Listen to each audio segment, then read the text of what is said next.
I get a lot of people asking me if they can go back to work while receiving SSDI at the same time. Well, there's a short answer and a long answer. The long answer is better. Stay tuned for that, but here's the short answer. The goal for you and your employer is to get your monthly benefits pre-tax to fall under $1,550 for 2024. We're talking gross pay monthly.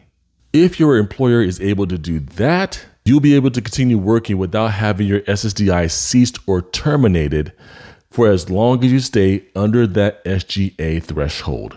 Here's the long answer. And I know you're tempted to stop watching the video now because you got the short answer, but you better know this long answer. Because if you don't, that's your bad. In other words, if you don't stick around for this entire video, you can't say, I didn't try to tell you.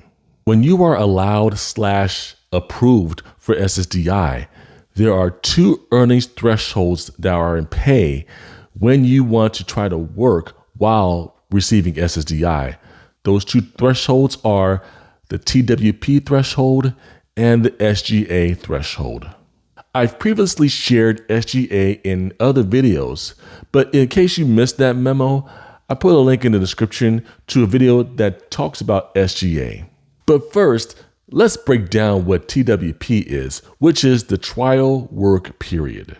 Once you get to the 1-year anniversary of your onset date, SSA's date that you met their definition of disability, not your own, the TWP, the trial work period, goes into effect.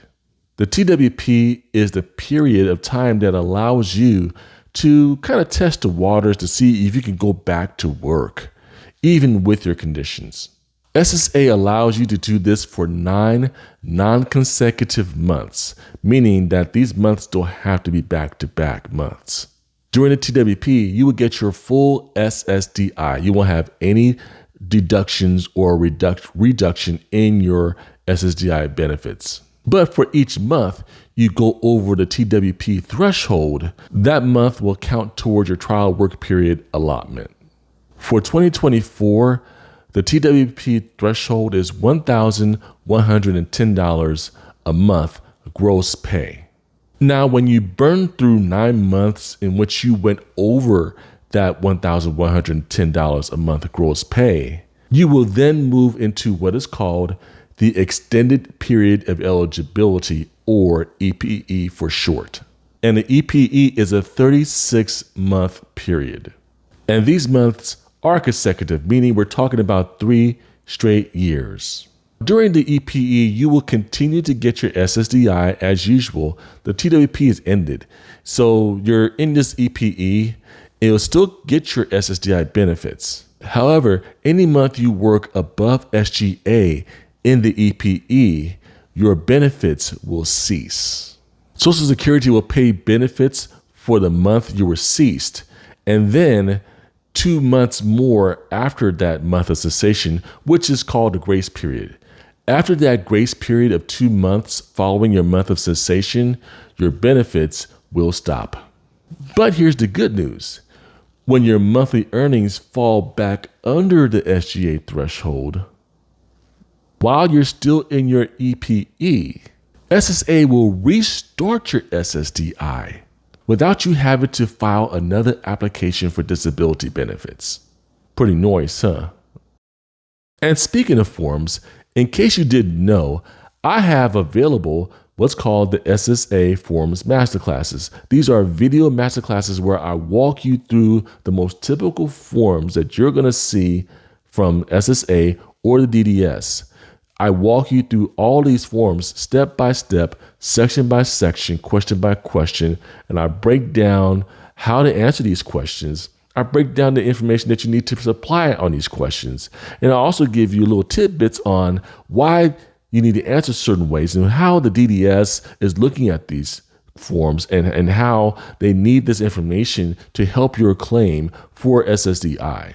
So all you got to do is go to gregbrinkley.org/masterclasses, and you can get your hand on one of these masterclasses. I deal with recons, I deal with initial claims, I even deal with the forms that the DDS will send you when you have a pending claim for SSDI.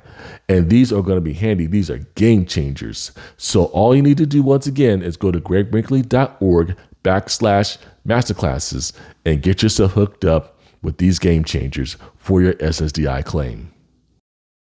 As long as you're in your EPE, your benefits will cease when you work above SGA, and your benefits will be reinstated when your earnings fall back under SGA.